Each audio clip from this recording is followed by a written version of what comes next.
Hello and welcome to Late Nights with Captain Sid. I am your host, Captain Sid.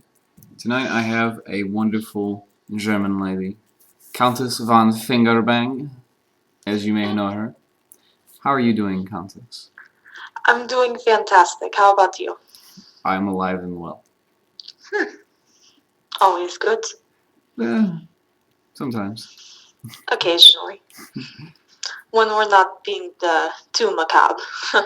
Indeed. So, who are you really and where are you from? Well, you can call me Madi or Maud. Maud is my given name. I was raised in Germany.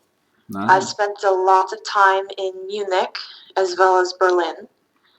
And we just moved around a lot. My mother was a doctor. And my father was born in America. And because of that, I was able to easily get the citizenship. So it was weird. I don't try to understand American citizenship laws. All I know is that it was very, very quick and easy as opposed to the 5 years that it usually is. So we moved to America when I was, I want to say 12 or 13, and we lived in Southern California. Which is actually interesting because I lived near TFE, Kin, and Kurt. Obviously, I didn't know them then, but yes, it's still really weird, and I don't like to think about it too hard. Probably for the best. Probably for the best, yes. Well, I lived there for a couple of years. Vivica got sick, and we had to deal with that. But then we moved to Florida, and I've been there ever since. So how do you like Florida? I hate it. I hate it a lot. I hate it so much. I hate it. Kill me, please. It's a retirement community. It's not really a state. They like to think so, but that's because they're all old there. I mean, there's some parts of Florida that are bearable, and by bearable, I mean, like, not at all. I live in one of the more affluent cities of Florida, down in the southwest, along the beach. It's very, very wealthy community, and it's a beautiful city if you look at it, and it's much more beautiful than any other city other than like the bigger cities that I've lived in. So it's a great place to live. It's just so filled with old people, and as much as I love old people, they're cute, but they die too soon. That is a bad habit of old people, I'm afraid. God damn them and their bad habits. I know, right? How dare they die? We give them all these discounts, and they don't live long enough to use them. I know, right? We try to give them all these things to stay, but no, they're too good for us. Indeed. Jackasses. So tell me, when did you join Colo? I joined October 8th, 2010. Okay. I have an exact date. That was about 3 years ago. I was in my senior year of high school. So I am older than you. Yes, you are. I just turned 21 October 28th. Wow.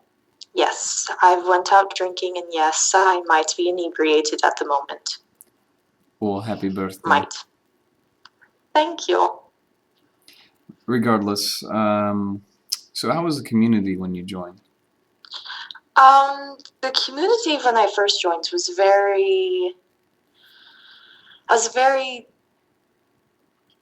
intimidated. There we go. Intimidated by it because there's just honestly so much that was going on at the same time. And at first, the only thing that I really felt comfortable with was Harry Potter. There was one Harry Potter roleplay at the time. It was Hogwarts: A New Generation.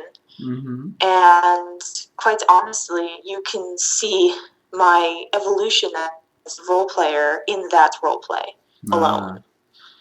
I've been in it for 3 years now. I took over when Red Ranger, I think her name was, just kind of up and left. I got it main page for a year, if not 2. And once I got used to it, not just hang, which is what we call Hogwarts New Generation. Once I got used to it, I started to branch out more, not just in fantasy, but fiction. I tried to stay away from anime. I love anime. I just can't stand role-playing anime. Why is that? If anyone comes to me and gives me a good anime roleplay, I will try it out, I swear to God.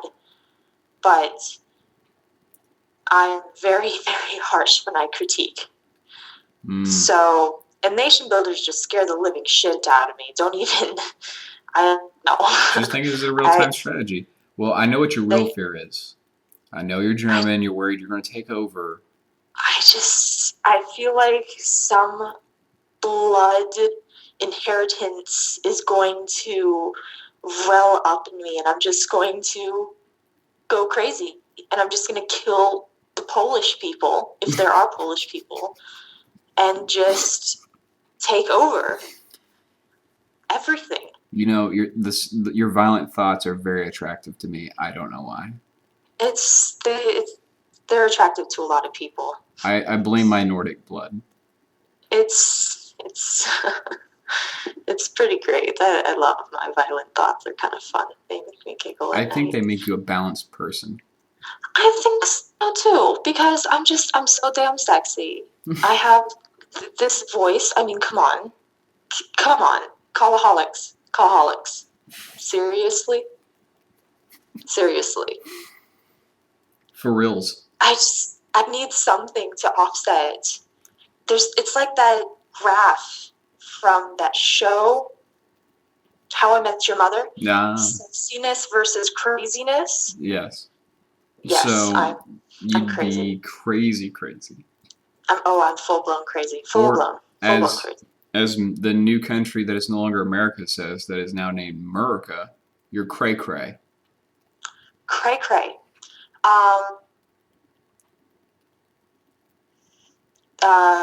Fall so hard, niggas want to find me. That shit cray. That's how cray I am. Okay, I can't do that anymore, so I'm just going to call you crazy. But you're like crazy hot as well, but that's not the point. I know you have a betrothed, don't you? I have a what? A betrothed? A betrothed, yes I do. I am engaged. His name very, very much in love. What was his name? And Jake. Jake. Okay, it cut out a second ago. Yes, Jake. He and I are very much in love, as I said. We're probably not going to get married for another couple years because I want to graduate from college. Mm-hmm. He wants to get stationed and be able to settle down. So you grabbed yourself a military guy, huh? Yes. Why his choice? I didn't know when I first met him. I didn't know. And I knew that he was in ROTC.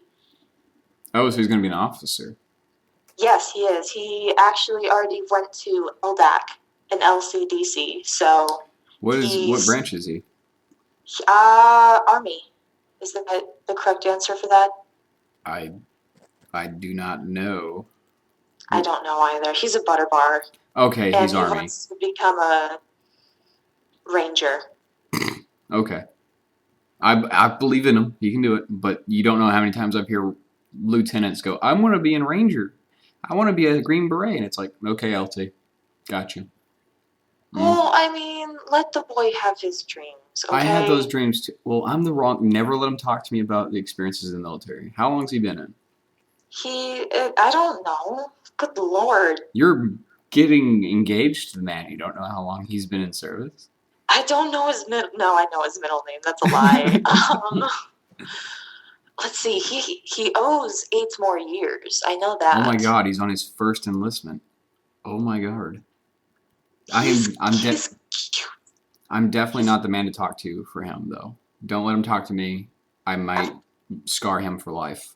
I will never let him talk to you. If you scar him for life, I might have to hunt you down and actually kill you. Ah, that and not sounds even intimate. in a pleasurable way. No, not in a pleasurable way. I will make it as horrible and quick as possible. You won't even see me. You're just dead. I don't know your blonde hair will give that away, but that's not a point. No, I'm not talking about scar him for life. I mean, like, scar his thoughts on the army for life. I would hate that. He is just so optimistic. Go America. He's so go America. Like. Then we should never talk, or at least with you there to mod me. Because if you're not there to sense me, it's like, no, that's a conversation we don't need to have. We'd be like, okay.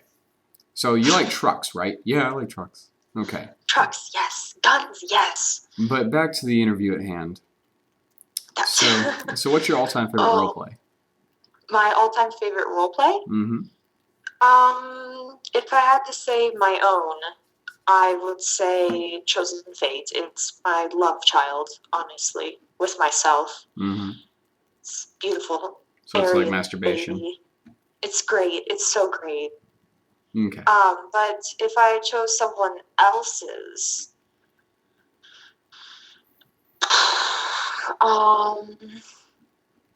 I'm trying to think. Whenever I join someone else's roleplay, the original person tends to leave, and I end up being in charge of it. Hang, oh my God, Hang has all of my love. It will always be my first love. I love My Little Pony. Don't make fun of me. Please don't make fun of me. I'm not saying anything right now. I fucking love My Little Pony. And it's all Kurt and Bixer's fault. They made me watch it, and I'm sorry. It was a moment of weakness. But I watched it, and I loved it. All right. I love that roleplay. Okay.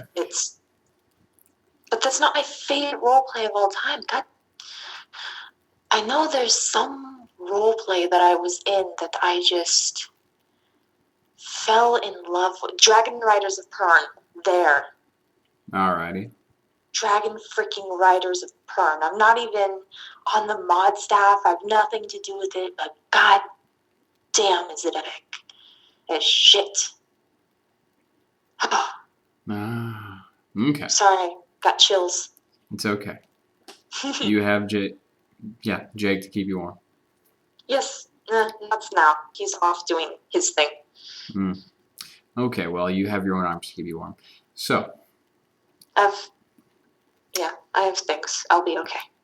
Moving along before my mind hits the gutter in the sewer. I'm already thinking of my dildo. You can do whatever you want. All right. I never said this was an E for everyone interview, so okay, we're free to go R. Roger. All right. Moving back to the interview and away from dirty, horrible thoughts. So, what is your opinion on the state of Colo right now? Right now? Mm-hmm. In the present. In the present, it's an amazing community. It's evolved in so many different ways that it puts everything else that I've ever been into shame. It's a mass of intellectual and creative people. And not only that, but it encourages people to have that creativity. In that, I believe, as a psychology major, that we Coloholics need that sort of outlet. I have seen and heard of the things that people go through, especially young Coloholics, and having an outlet like role-playing is absolutely beautiful. So every single person needs to donate right now. I agree. Or I will hunt them down. All right. Seems reasonable. Yes. It seems so reasonable. I mean, it's just $1 here, $1 there. In the end, it all adds up, and it will help not just yourself, but the countless others that really have come to love Coloholics.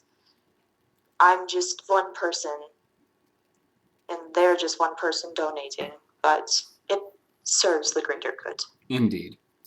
All right. Yes. With that said, let's move into the Next section is where do you see Coloholics going in the future? In the future? Mm-hmm. I just see it as an incredibly amassed think tank of just creativity. I mean, there's nothing else that it could ever possibly be. There's going to be so many different people. It's going to be a well-known thing, not just, oh, Coloholics, what the fuck is that? Mm-hmm. It's going to be something that people actually talk about. I can see it being this great, beautiful thing, but it takes time and it takes effort, and honestly, it takes money. That's just how the world works today. Okay. Well, eloquently put, and I thank you, Countess, for your time. Of course. As we are coming to our close, the hails and farewells and the shout-out. Do you have a shout-out for us? All right, I'd give a shout-out to my sister, but she's deaf. Let's see, I give a shout-out to all of my lovely lovers on the Coloholics. You know who you are. Yes! Schnickchin. Definitely shout-out for Schnickchin. Chatsi. Who else? Sato. Green. I guess you get to shout out just this once. And Alex, especially Alex, Tabby, Trevor, Fatal, every single person. Caped, if you ever hear this, I love you. Please come back to me, my darling. Please come back to me. I miss you. Yes. Oh, Gilly, my lovely Gillykins. All right. Well, you heard it here. This is your captain speaking, signing out. Good night.